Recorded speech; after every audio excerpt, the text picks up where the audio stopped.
Blue Cross Blue Shield of Michigan, Medicare Advantage for the period of 1/1/2020 to 12/31/2020. Ms. Horstman?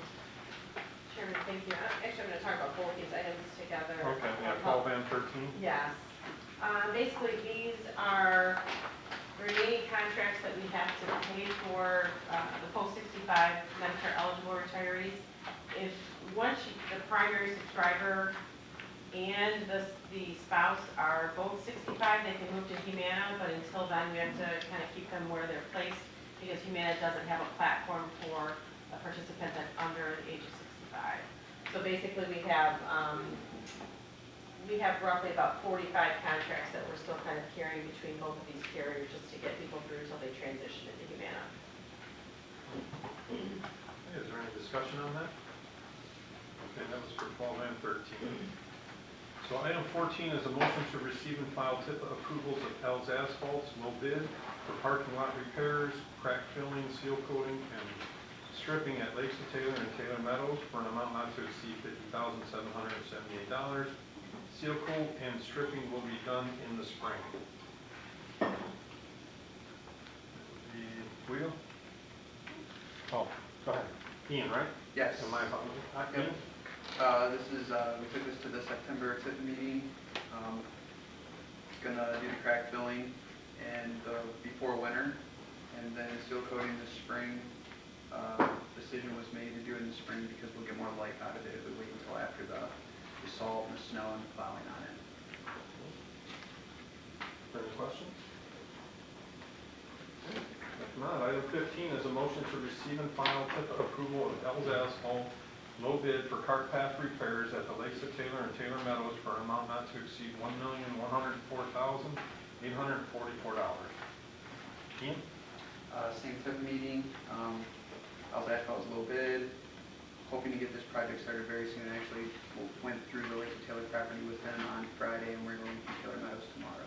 Roughly how many miles do you think that would be of asphalt? I want to say Lakes is 5. Okay. It's not as wide, Right. you know, it's about 6 feet wide, but it is quite long. Okay. And And this is both of them, right? This is both, but not a full replacement at Taylor Meadows. That was done before. Yeah, 5 or 6 years ago, there was a large portion of it done. For some reason, they didn't do a lot of the turns around the curb areas. Okay. So we're going to go ahead and just complete that. So we talked at the tip of your hair, those paths are original, and a lot of severing, a lot of curbs are broken down. Pell's Asphalt's actually going to go in and raise some of the paths, lower some of the paths, reduce the curving so they just don't get tore off, or, you know, put it where it needs to be, so. Is there any other discussion on that? Okay, item 16 is a motion to receive and file DDA approval of Eastern Engineering Supply Inc. low bid to supply 86 streetlight banners from Telegraph Road to Allen Road on Goddard Road for a total amount of $4,770. Installation to be completed by the City of Taylor. This one. It would be George. Oh, she did? Go ahead. Yeah, Sorry. the last meeting we had, I believe that was in September already, we had the DDA meeting to approve these streetlight banners on Goddard Road, and if you've driven past, they were the griffins and the helmets, black and white, they actually looked really good. Michigan Custom Signs was not the lowest bidder this time, so we went with the lowest bidder being the Eastern Engineering Supply. Did you tell me who supplied the banners for the village fund? They were also Eastern Engineering. They're all what? Also Eastern Engineering. Okay, and who paid for them? It was involved in the same bid, I Park believe. is DDA? Okay, well then maybe I might be incorrect about that. I'm not certain what account they were pulled up from. Okay. Did you find that out? Yes, I can find that out. Sure, I believe I was told parking, still parking is and it wasn't, it didn't exceed the threshold as well. Okay. I believe that, so it was, Yeah, well, they were 26 making, banners, yeah, it makes so- sense. I So didn't- wait, you guys change them out, right? We install them. Okay, and then we store them.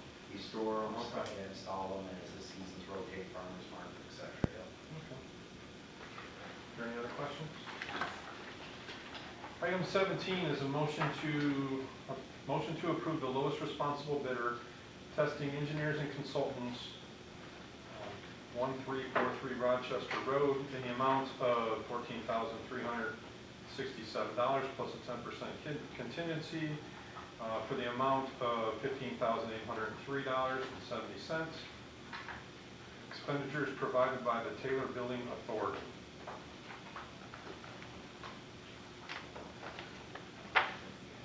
Oh, Keith, I'm sorry, or not Keith, Matt. All right. Chair, this is a pay for the third-party inspections on the new parks and rec maintenance building. Okay. So, this is for, explain it to me again. It's for testing, So there's soil testing, yes, as part of it. so why do we have a contingency? It should be, this is what we're gonna do, this is the amount. The only contingency might be- I don't get a contingency on this. I mean, it's only $1,400, but it's $1,400. The only contingency might be the hours, what I, Okay, work faster. Put it in your bid, I don't get a contingency. Well, the contingency is only used if needed, correct? Yeah, if needed, it shouldn't even be there, it's not needed. Okay, is there any other discussion? Item 18 is a motion to approve invoice for Water Tap Inc. I don't need addresses. For the amount of $9,600, expenditure provided from water fund operating supplies. Matt? through the chair, 18 and 19 are the same thing. It was a main break that occurred on Beach Daily a few weeks back, right by the National Guard facility. It was not a standard normal main break. The parts they had, these are parts that they had to order in emergency to get it paid fixed. When you have a foreman that's been here 20 years and he's never seen this kind of main break, that tells you it's not going to be normal standard. So what we're also doing is buying more of these parts later on, so we have them on hand next time. Is that what 19 is, to buy more to have on hand? Yes, That's a 16-inch main? yes, precast, concrete, yeah. Yeah. So, sounds like it's Asbestos? I don't think there's asbestos, from what I remember being told, but it was, they're all 100%. Item 20 is a motion to receive and file CCR 7.441-19 to extend the delinquent water past due date to November 1st, 2019.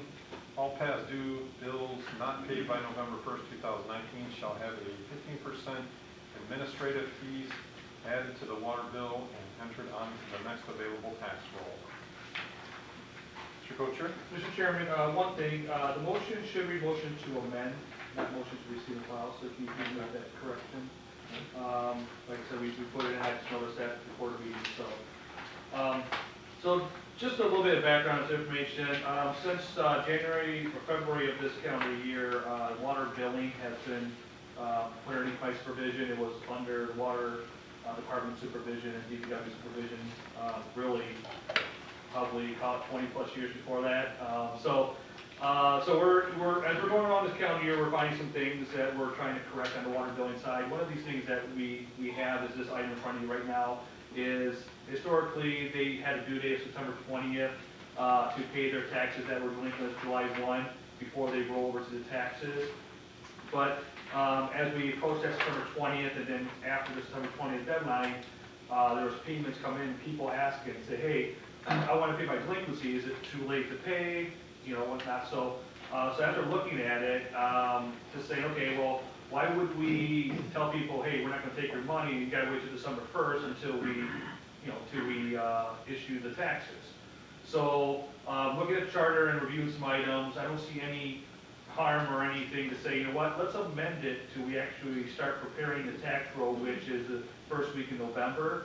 So in order so that anybody that pays before November 1st won't be charged the amounts, and then it will be rolled to the taxes at that time. So not knowing the history of why September 20th was used, maybe just to get the payments in a little sooner, but the volume of payments that this will affect would be very low, in my opinion, and by asking the Lane Clerk very low. So I said there's no harm in it if we just extend it to November 1st until we prepare, use that as the cutoff date, and then we prepare a tax bill that time.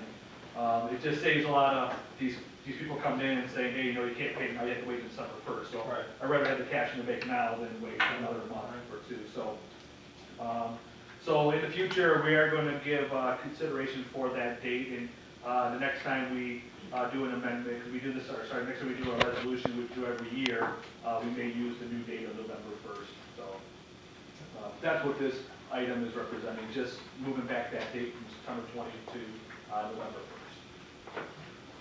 Anybody else have any questions on that? Okay, item 21 is a motion to approve transferring an additional $300,000 from major road fund to local road fund.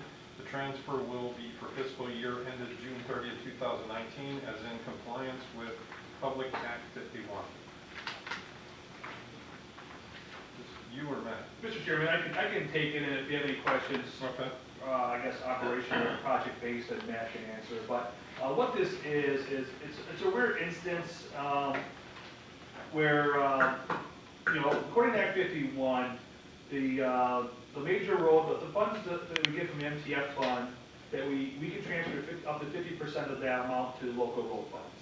Unless you have a capital asset management plan that's been approved by the state, which the city does have, would allow for us to transfer more than 50%.